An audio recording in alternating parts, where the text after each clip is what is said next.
Hey, this is Dave. The purpose of this video is tips and tricks for the S3 intercooler install, in this case the 2011 GTI.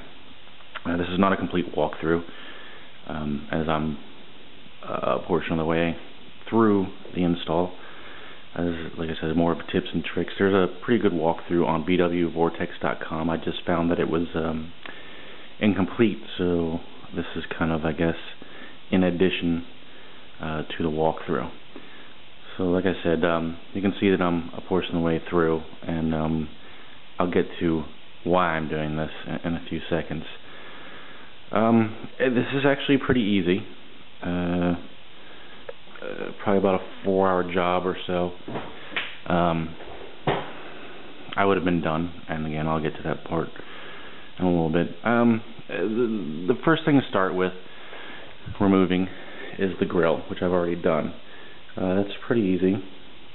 You can see there's a screw here, there's one here, and another one right there. And from there, the grill is supposed to pull forward. I had some issues with it. I think there's some tabs on the outer corners of the bumper cover that I had to fight with. I eventually just went and did something else, and came back and it pulled right off. So that's that. Once you have that off, it'll expose 2 screws on top in the corners here that screw in the top portion of the bumper cover. One thing I would suggest while you're doing all this is you can see that I've taken a little Ziploc bags and kept screws in there and labeled them. Highly recommend this. You are going to end up with a lot of similar screws, and just like me, I got to the point where I can't do anything else. After you remove the grill, what I would do is remove the fender liners. Now, I don't think that you need to remove them completely. I did it simply just to get them out of the way. Also, you can see right here, I was also installing AWE's turbo outlet pipe, and that does require it. So I just went ahead and removed both of them. It's all just, they're Torx 25 screws, as most of this is. It's Torx 25 and Torx 30 screws. Now, right here is a screw that you might have a little problems getting to. You don't need that to the fender liner. That's part of what holds the bumper cover on back here. And now after that, you have the 2 fender liners out. Obviously, if you're doing this, you have some kind of mechanical inclination. But obviously, I jacked the car up. I removed both the front wheels. It is sitting on jack stands. It does help. Next to the trash can there is the splash tray that goes underneath. Again, more T25 screws. It comes down. You can see the tabs along the front there, where it slides into the bottom of the bumper itself. Now, once you have that all done, you should be, and again, I might miss some things. I did this late last night, again, there's a reason why I'm doing this video. From there, you should pretty much have the bumper cover almost done. I recommend putting a blanket underneath the bumper cover. It might just fall off. I've got a moving blanket that it's sitting on right now. Worked out pretty good. So that's that. You also might want to have someone here with you to help you pull it off. It's pretty light. I was able to pretty much swing it around. Another thing that I did was I removed the entire air box, and in a later step you'll see why. It just made things easier to get to. It was a big item that was in the way, and pretty easy. Oh, I did forget one step. See, along this area here, there's the air intake box, or like the intake scoop that goes right here. It's just 2 T25 screws. Another reason why I removed the air box is made those screws a lot easier to get to. That's actually you see up there, that's the cover to it. like I said, removing the air box makes everything a little bit easier to get to. Now, on the bottom of the bumper itself, there are numerous screws, and you can remove those and leave the two, the screws that I pointed out earlier that are in the corner. Leave those on for now. After you get to the bottom screws, you're pretty close to having the bumper cover off. Remove those screws, and then on the side, the bumper cover should still stay on. On the side, the top edge of the bumper, it clips into here. Okay, pretty easy to take off. Just kind of lift and tug, and once you get all that, you're pretty much to the point where I have the car now. And now we're getting to pretty much why I am doing this video. Okay. The only other thing that'll be on at this point, when you get to this point, is this piece right here. Now, you don't have to remove it. It's not necessary to remove it. I did it simply to make the radiator core support a little easier to handle. This step right here is only 3 more screws to remove it. So again, up to you. If you think you can handle the core support and the bumper, the actual bumper here, knock yourself out. If not, like I said, it's only 3 more additional screws. Before you remove the core support, there are numerous plugs to unplug.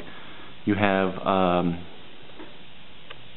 the headlight, their airbag, and I believe there's one more plug on both sides. There's also, on the driver's side, there's also a sensor for the hood latch, which I'll get to in a second. On the bottom, you have the air temperature sensor, and on the driver's side, there is a large plug. I believe it's for the fans. I believe that's all the plugs you'll need to undo. Just when you move the core support and everything, just do it gently, and you'll obviously notice what you do have. Again, I did forget another step. You can see the light bulb and everything hanging down there. Before you remove the actual bumper, you do need to remove that.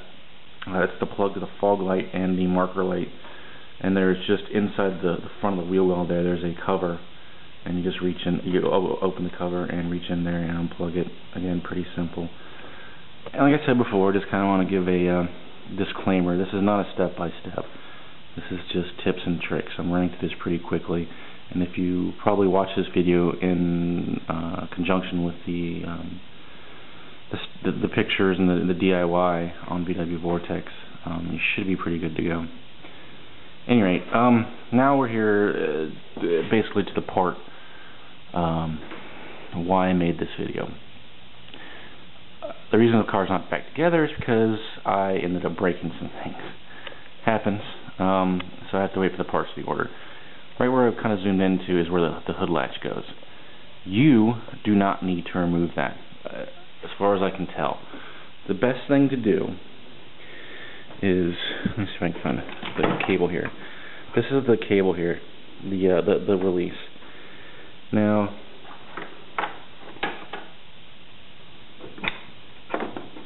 let's see, right here, and this is,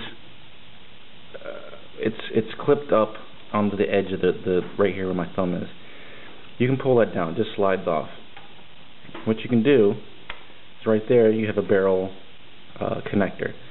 This lifts out, should lift out, and you can just disconnect it like that, and you should be able to slide the front portion of the cable out. That'll keep you from doing what I did, which was, well, I got the cable out okay on this end, and I guess somehow in the process there's a small clip on here got broken. So I have to wait for that. And on the hood latch, there is a micro switch that it tells you when the hood is open. Well, if you pull the hood latch out and try to unhook the cable from there, the micro switch, you can see the wires here, they just pull right out. So that made that no good. That's also plugged in. It's right here. You can see it's kind of hanging off of a clip it just slides out of. that's probably the tips, and that's probably the biggest portion when making this video. So at any rate, you're down to the radiator core support. What you need to do from here is undo this, the farthest bolt there, and this. Do not, another mistake I made, do not touch any of the other bolts up there. They do not need to be done. Also, there are 3 bolts on this piece right here, and each per side. Okay, I'm gonna have to edit these together, I guess. At any rate, I don't know if you can see it, but in this hole right there, you can kind of see it a little bit. There's a Torx screw down in there. This is what attaches the core support to basically this whole assembly. This is the air conditioning condenser right here. The intercooler's in the middle and the radiator's in the back. Once I have that, if you haven't decided to take off that part, there are 4 bolts, actual bolts. They're 16mm bolts that go in there.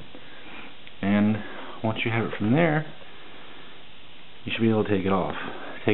Separate the core support from the radiator assembly. On the bottom, I'm not going to get on the ground and show.